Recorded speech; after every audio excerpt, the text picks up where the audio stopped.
Hi friends, कैसे हो? अच्छे हो ना? Myself Jignesh Nakwa, welcome to my channel engineering civil zone. तो पिछले वीडियो में हमने देखा था, अगर आपको शियर रेनफोर्समेंट में बेंट अप बार दिए रहेंगे तो हम लोग कैसे डिज़ाइन करते हैं। आज के वीडियो में हम लोग बात करने वाले हैं वन वे स्लैब के डिज़ाइन स्टेप्स कौन से हैं। तो वन वे स्लैब में क्या क्या हमको डिज़ाइन स्टेप्स लगने वाले हैं वो हम लोग ये वीडियो में देखने वाले हैं। तो अगर आपने अभी तक मेरे चैनल को सब्सक्राइब नहीं किया है तो जल्दी से जाओ, सब्सक्राइब करो और बाजू में जो बेल आइकॉन है वो प्रेस करो। चलो आइए देखते हैं अभी वन वे स्लैब के डिज़ाइन स्टेप्स कौन से हैं। तो चलो आइए देखते हैं अभी वन वे स्लैब के लिए हमको कौन से डिज़ाइन स्टेप्स लगने वाले हैं। सबसे पहले जो स्टेप आ जाता है वो स्टेप है कंडीशन चेक करने का। कौन सा कंडीशन है वो? तो हमको सबसे पहले क्या करता रहता है, एक कंडीशन चेक करना रहता है। वो कंडीशन कौन सा है? Ly/Lx। और ये Ly मतलब क्या है? Ly मतलब हमारा लॉन्गर डायमेंशन और Lx मतलब हमारा shorter dimension. Longer dimension divide by shorter dimension, ये आपको एक रेशो चेक करने का रहे। और ये रेशो अगर आपका ग्रेटर देन 2 आ गया तो इसका मतलब क्या होता है? ये वन वे स्लैब होता है।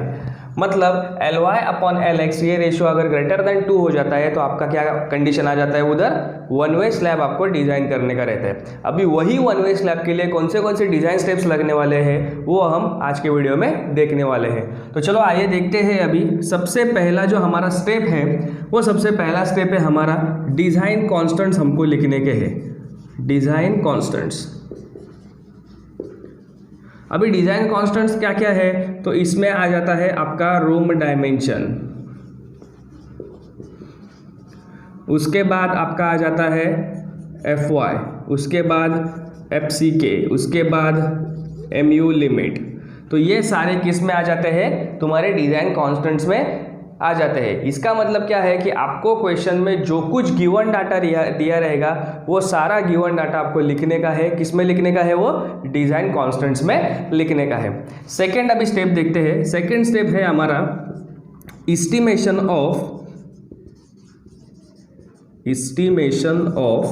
Slab thickness. Estimation of slab thickness में हम लोग क्या करते हैं? इफेक्टिव डी अवेलेबल हम लोग फाइंड आउट करते हैं। और वो इसका फॉर्मूला क्या है? इसका फॉर्मूला है span upon BV multiply by modification factor. अभी स्पैन मतलब क्या कि जो हमको शॉर्टर डायमेंशन दिया रहेगा क्वेश्चन में Lx, शॉर्टर डायमेंशन मतलब क्या? Lx जो हमको दिया रहेगा वो क्या रहेगा? हमारा स्पैन रहेगा। BV मतलब क्या है? BV मतलब बेसिक वैल्यू। BV मतलब क्या है? BV मतलब बेसिक वैल्यू।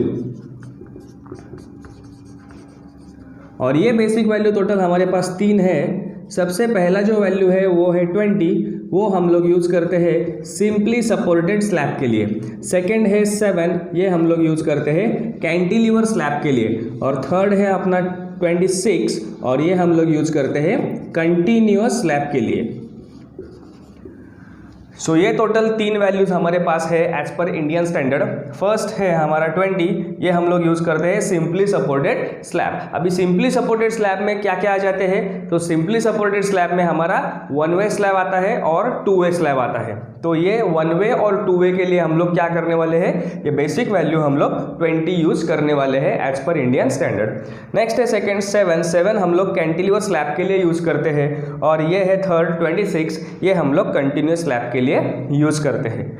अभी है ये मॉडिफिकेशन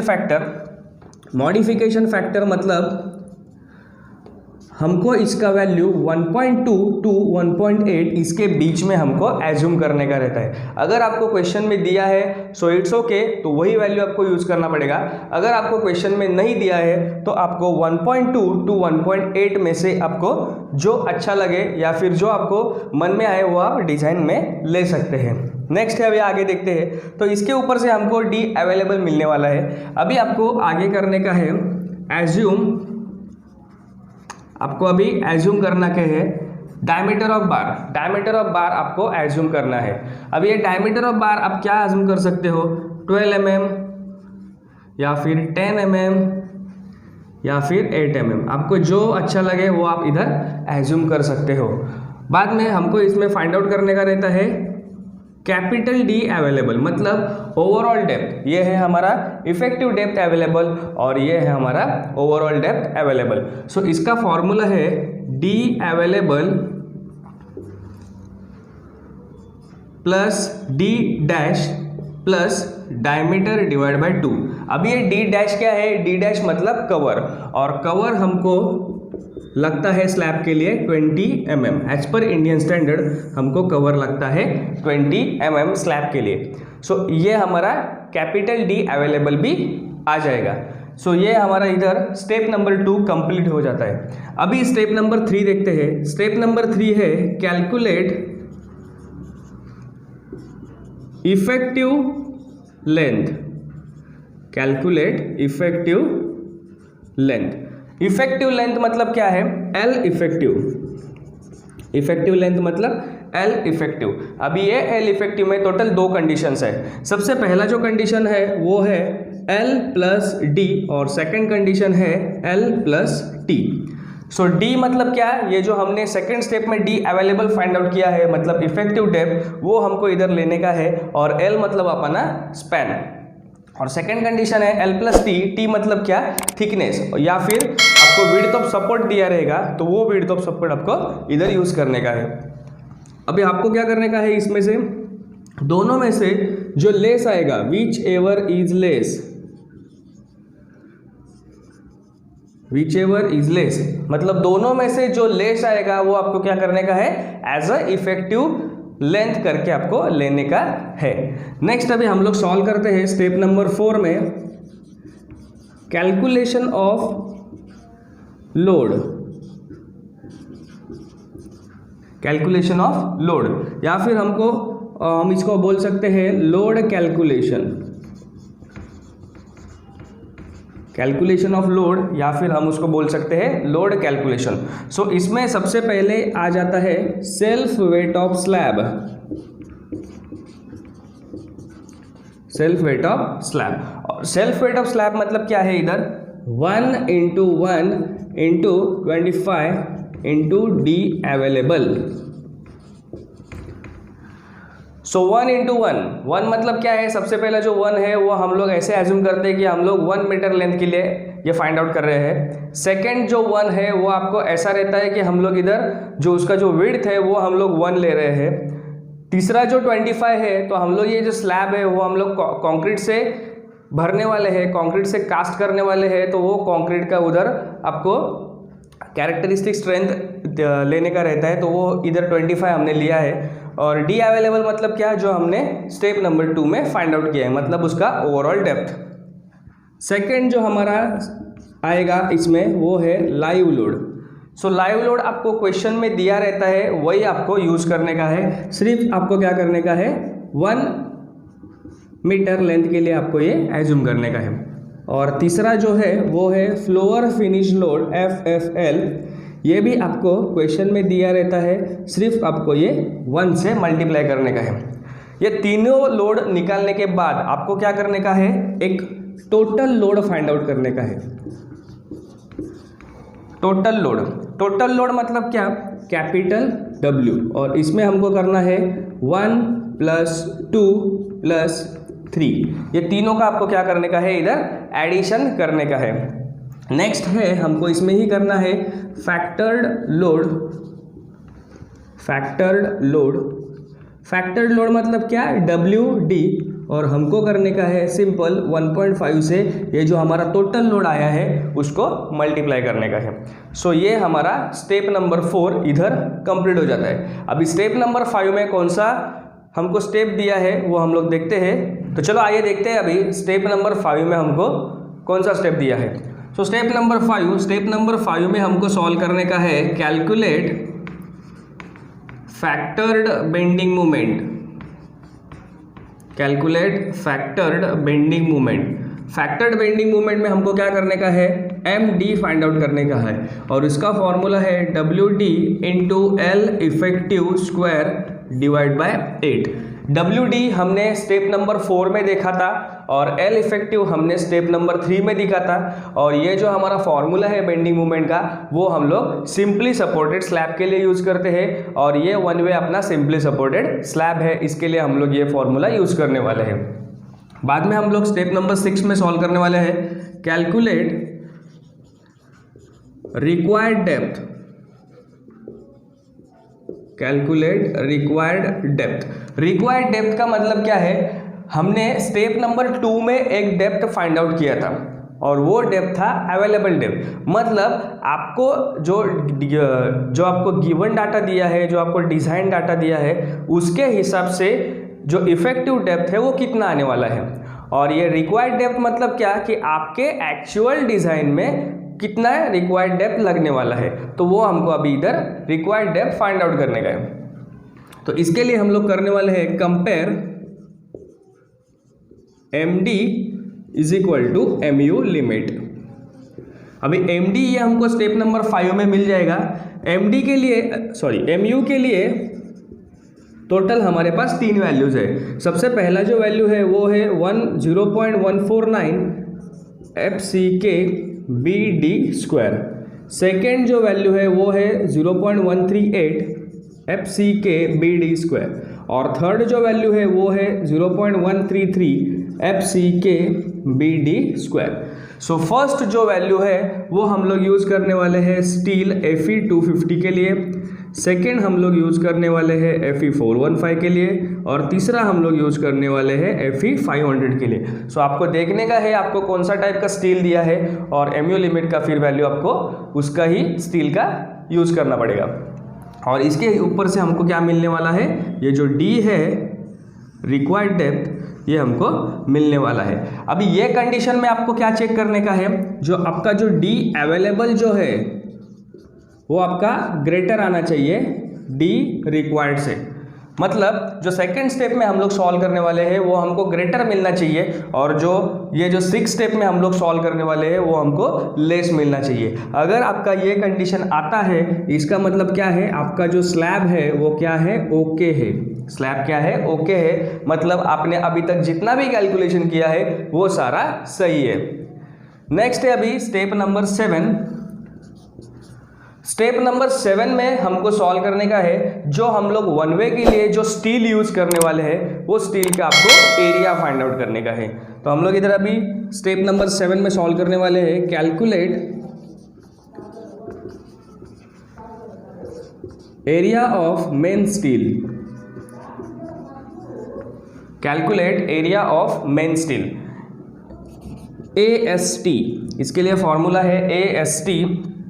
इसका फॉर्मूला है 0.5 FCK upon FY in bracket 1 minus under root of 1 minus 4.6 into MD divide by FCK D available इधर यूज करने का है, D available square bracket close multiply by B into D, और ये भी D हमको अवेलेबल यूज करने का है। सो ये हमको एरिया ऑफ मेन स्टील के लिए फॉर्मूला यूज करना पड़ेगा 0.5 FCK upon FY in bracket 1 minus under root of 1 minus 4.6 MD divide by FCK B D available square into B into D available. So इससे हमको एक एरिया मिल जाएगा। अभी हमको क्या करने का है कि टोटल हम मेन स्टील में कितने बार्स फाइंड आउट करने वाले हैं वो अभी हमको सॉल्व करने का है। तो इसके लिए हम लोग एज्यूम करेंगे, एज्यूम डायमीटर। अभी कितना डायमीटर एज्यूम करने का है, जितना आप में स्टेप नंबर 2 में हमने देखा था। सो स्टेप नंबर 2 ने भी हमने क्या देखा था कि हम लोग 12 mm के एज्यूम कर सकते हैं, 10 mm एज्यूम कर सकते हैं, या फिर 8 mm भी ले सकते हैं। तो स्टेप नंबर 2 में आपने जो लिया है, एज्यूम किया है, वही आपको इधर भी एज्यूम करना पड़ेगा। अगर आपने स्टेप नंबर 2 में 12 लिया है तो इधर भी आपको 12 ही लेना पड़ेगा। अगर आपने स्टेप नंबर 2 में 10 लिया है तो इधर भी आपको 10 ही लेना पड़ेगा। तो ये इधर हमको एज्यूम करने का है। इसके ऊपर से हम लोग area of bar find out करेंगे। एरिया ऑफ बार मतलब क्या, पाई बाय 4 इंटू डायमीटर का स्क्वायर। नेक्स्ट हम लोग क्या करने वाले हैं, नंबर्स फाइंड आउट करने वाले हैं। नंबर्स मतलब क्या, AST divide by area of bar. So AST जो हमने इधर फाइंड आउट किया है और एरिया ऑफ बार जो आपने यहाँ से निकाला है। बाद में आपको क्या करने का है, जो नंबर्स आएंगे वो नंबर्स से आपको क्या करने का है, जो एरिया ऑफ बार है उसको मल्टीप्लाई करना पड़ेगा, मतलब आपको एक न्यू एरिया मिल जाएगा। तो ये सारा आपको करने का है स्टेप नंबर 7 में। अभी आते हैं स्टेप नंबर 8 की ओर। सो स्टेप नंबर 8 जो है, अभी ये जो हमने एरिया फाइंड आउट किया है, ये जो हमने नंबर्स फाइंड आउट किए हैं, इसके लिए अभी हमको क्या करने का है, स्पेसिंग फाइंड आउट करने का है। तो हम लोग अभी इधर स्टेप नंबर 8 में करने वाले हैं calculate spacing for main steel. Calculate spacing for main steel. Spacing के लिए हमको क्या करने का है, formula S is equal to area of bar divide by AST multiply by 1000। So area of bar ये आपको इधर से मिल जाएगा, डिवाइड बाय AST मतलब numbers into area of bar और मल्टीप्लाई बाय 1000। अभी आपको स्टेप नंबर 9 में सॉल्व करने का है। स्टेप नंबर 9 है अपना calculate area of distribution steel. Calculate area of distribution steel. Distribution steel के लिए अभी हम लोग एरिया फाइंड आउट करेंगे।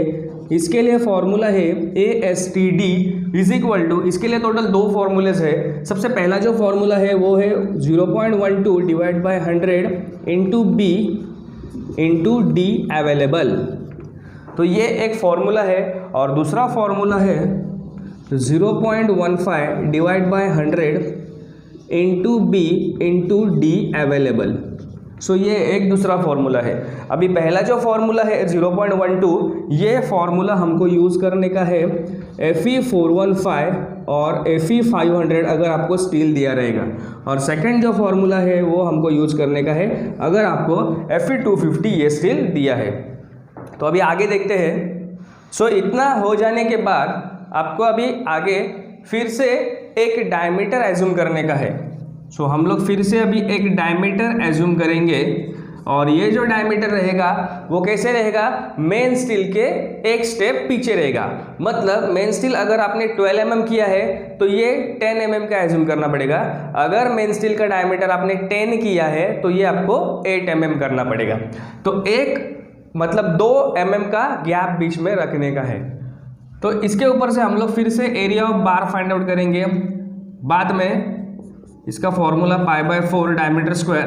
बाद में हम नंबर्स फाइंड आउट करेंगे। सो नंबर्स के लिए ASTD divide by area of bar, और उसके बाद में हम लोग एक न्यू ASTD भी फाइंड आउट करेंगे और इसका फॉर्मूला है नंबर्स इनटू एरिया ऑफ बार। तो ये सारा आपको करने का है स्टेप नंबर 9 में। अभी हमारा सबसे लास्ट जो स्टेप है, स्टेप नंबर 10, वो देखते हैं। स्टेप नंबर 10 है कैलकुलेट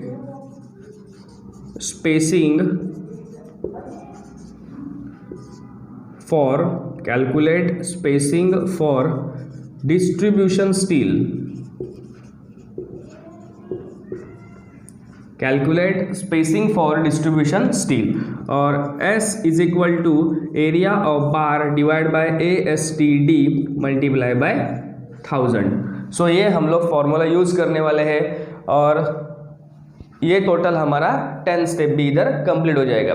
और सबसे लास्ट जो स्टेप है, स्टेप नंबर 11, वो स्टेप नंबर 11 में हमको एक डायग्राम बनाने का है, जो आपको ये सारा डाटा मिल जाएगा। 10 स्टेप में आपको जो डाटा मिलेगा वो 10 स्टेप को यूज़ करके आपको 11th स्टेप में आपको क्या करने का है, एक सिंपली सपोर्टेड स्लैब मतलब 1 वे स्लैब के लिए डायग्राम बनाने का है। तो आज का वीडियो ये आपको कैसे लगा वो मुझे आप कमेंट करके बता सकते हो। आज हमने क्या क्या देखा है, आज हमने 1 वे स्लैब के डिज़ाइन स्टेप्स देखे हैं। नेक्स्ट वीडियो में हम लोग 1 वे स्लैब के ऊपर कौन सा न्यूमेरिकल हम लोग कैसे डिज़ाइन करते हैं वो हमको देखने का है। तो आज का वीडियो आपको कैसे लगा वो मुझे आप कमेंट करके बता सकते हो। अगर आपको आज का वीडियो अच्छा लगा हो तो लाइक करो, शेयर करो, सब्सक्राइब करो और बाजू में जो बेल आइकन है वो प्रेस करो। Thank you.